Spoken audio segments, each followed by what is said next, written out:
आज आपको बताऊंगा कि लच्छेदार पकौड़ा, लच्छा पकौड़ा होता क्या है, इसको बनाते कैसे, इसको क्रंची कैसे करते हैं और इसमें खूबसूरती कैसे लेके आई जाती है। और ये सारी चीज़ें मैं आपको सबसे आसान तरीके से बताऊंगा। हमें पकौड़े ऐसे होंगे जैसे डेकोरेशन पीस और दो। चलें जी, बिस्मिल्लाह। आलू हमें चाहिए और हमें यहाँ पे प्याज चाहिए। आलू के बड़े बड़े स्लाइसिस आपने ऐसे कट कर लेने और उसके बाद आपने 2 से 3 स्लाइसिस पकड़ के बड़े बड़ी एक ना लंबी लंबी आपने कटिंग कर लेनी। अब ये कटिंग आप ग्रेटर के साथ भी कर सकते हैं, जिससे चिप्स की कटिंग करते हैं, लेकिन मैंने आपको हाथों से इसलिए सिखाया कि अक्सर लोगों के पास वो नहीं होता। ये मिनटों के अंदर हो जाती है, मतलब 2 आलू जो हैं वो 2 मिनट के अंदर जो है इजीली इस तरह से कट हो जाते हैं। प्याज जिस तरह से आप चाहे कट कर सकते हैं, लेकिन अगर आसान तरीका है तो वो ये वाला, ठीक है। इस तरह से आपने बारीक बारीक कट कर लेना है। अगर आपसे बहुत बारीक कट नहीं होता तो भी कोई मसला नहीं है, जितना आपसे हो सके आपने कर लेना। अब ये दोनों चीज़ें क्यों ज़रूरी मैं आपको बताता हूँ। एक तो ये देखें, इससे हमारे जो लच्छे हैं ओवरऑल जो जाल से एक बनना होता है वो सही से पकौड़े के अंदर बन जाता है। दूसरी बात, ये जितना बारीक होता होगा उतना अच्छे से ये पक भी जाएगा, जिससे खुशबू टेस्ट भी निकलेगा। अब आपने सबसे पहले इन सब चीज़ों को कट करके रख लेना है। उसके बाद बिस्मिल्लाहिर्रहमानिर्रहीम, यहाँ पे ये देखें एक प्याज ही बस मैंने इस्तेमाल किया है, बारीक इसको हमने कट कर लिया है। जिस तरह से भी आपका कटिंग हो जाए आपसे कोई मसला नहीं है, कुछ ज़रूरी नहीं कि बिल्कुल आपकी कटिंग परफेक्ट ही हो, ये बात याद रखा करें।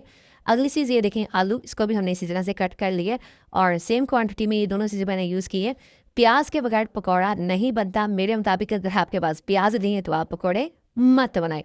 दूसरी चीज़, तो प्याज में पकौड़ों में चार चांद लगाती है, क्रंच लेके आती है, खुशबू और टेस्ट लेके आती है, वो है बंद गोभी। इसको भी मैंने बारीक बारीक इसी तरह से लंबाई में कट कर लिया। अभी जो कटिंग है ना ये मैटर करती है, सो इस चीज़ का आपने ख्याल रखना है कि ये एक जैसी ही हो। इसमें बहुत सी वेजिटेबल आप डाल सकते हैं जो भी आपके किचन में अवेलेबल हो, लेकिन ये 3 बेसिक जो वेजिटेबल हैं ये मेरे ख्याल से किसी भी पकौड़े में होना ज़रूरी है और इसी से पकौड़े की सही बेस बनती है। अब सिमेट्री रखने के लिए मैंने, यानी कि एक सेम सीक्वेंस रखने के लिए मैंने हरी मिर्च को भी ऐसे कट कर लिया, लेकिन आप गोल भी कट कर सकती हैं और जैसे आपका दिल चाहे। और ये हरा धनिया इसमें ऐड कर देंगे। पुदीना ऑप्शनल है, अगर आप चाहें तो ऐड कर सकते हैं, नहीं तो कोई बात नहीं। उसकी खुशबू कुछ लोगों को बहुत पसंद होती है, कुछ लोगों को नहीं होती, तो ये टोटली आप पे डिपेंड करता है। अब ये बेसिक हरे मसाले और वेजिटेबल जो हमारे पास थी वो हमने इसमें ऐड कर ली। अब बारी आ जाती है मसालों की। तो इसमें आपने 1.5 टीस्पून नमक अपने टेस्ट के हिसाब से आपने ऐड कर लेना है, लेकिन मिर्चों में आपने दोनों तरह की मिर्चें यूज़ करनी है। 1 टीस्पून लाल मिर्च का पाउडर और 1 टीस्पून आपने चिली फ्लेक्स ऐड कर देनी है। चलें जी, लाल मिर्च और हल्दी मैं कभी भी बाज़ार से नहीं खरीदता, मैं हमेशा घर पे तैयार करता हूँ। कैसे करता हूँ आप मेरी वीडियोस में जाकर देख सकते हैं। 1/2 टीस्पून हल्दी है।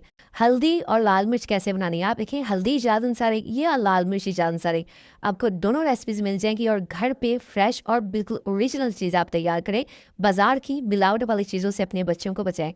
1.5 से 2 टेबलस्पून खुश धनिया है हमारे पास, इसको आपने हाथों से मसल देना है, इससे ये टूट के दो हो जाते हैं, जिससे खुशबू बढ़ जाती है और टेस्ट अच्छा आता है। 1 टीस्पून हमारे पास ज़ीरा है। अच्छा, मैं एक बात बता दूँ, ज़ीरा, खुश धनिया ये मैं भून के रखता हूँ, कच्चे इस्तेमाल नहीं करता, ये बात आपने याद रखनी, ये सबसे अहम बात है। अजवाइन आपने ज़रूर इसके अंदर डालनी, 1/4 टीस्पून, ठीक है, या 1/2 टीस्पून यूज़ कर लें। अजवाइन बहुत अहम होती है, जितनी भी फ्राइड चीज़ें होती हैं इससे आपका हाजमा अच्छा रहता है और ऑयल की कमी बेशी को ये कंप्रोमाइज़ कर देता है, सही कर देता है यानी कि।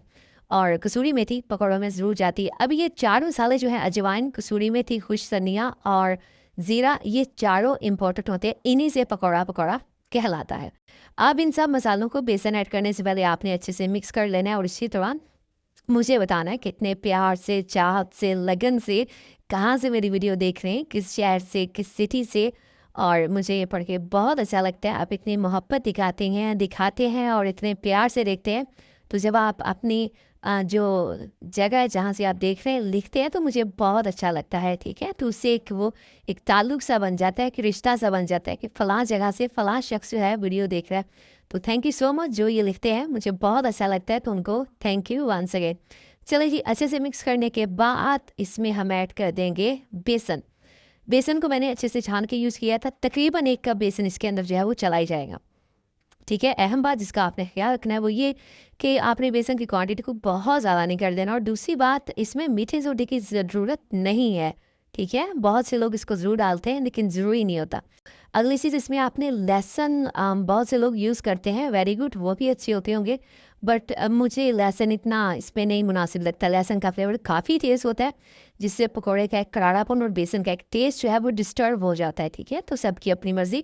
अगर आप हमेशा डालते हैं तो एक दफ़ा लहसुन के बगैर आपने पकौड़े बनाने की कोशिश करनी। अब जो तरीका मैंने आपको बताया था, आसानी आएगी। आसानी ये है कि लच्छेदार पकौड़ा जो है इसको गोल मटोल लड्डू जैसा नहीं बनाते, इसको इस तरह चपटा सा बनाते हैं जिसमें इसके लच्छे से निकले हों।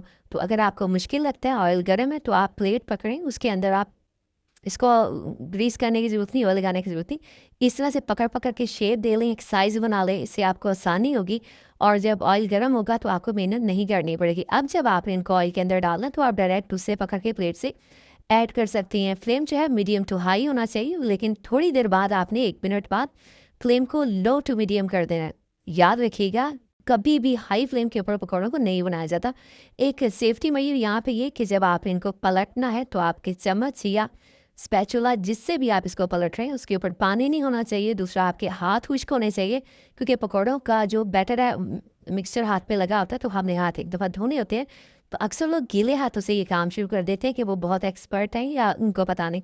सो आपने ये गलती नहीं करनी, आपने हाथों को खुश कर लेना ताकि पानी इसमें गिरे और ठा ना हो। और अगली बार जब भी आपने फ्राइंग का काम या प्रेशर कुकर का काम किचन में करना होता है तो आपने छोटे बच्चों को किचन में नहीं आने देना होता। ठीक है, अब ये देखें लो टू मीडियम फ्लेम के ऊपर कितने आराम से हमारे जो पकौड़े वो पक रहे हैं। इतना भी नहीं कि बिल्कुल लो फ्लेम हो गया, लो टू मीडियम है। और ये देखें हाथ बिल्कुल खुश्क हैं।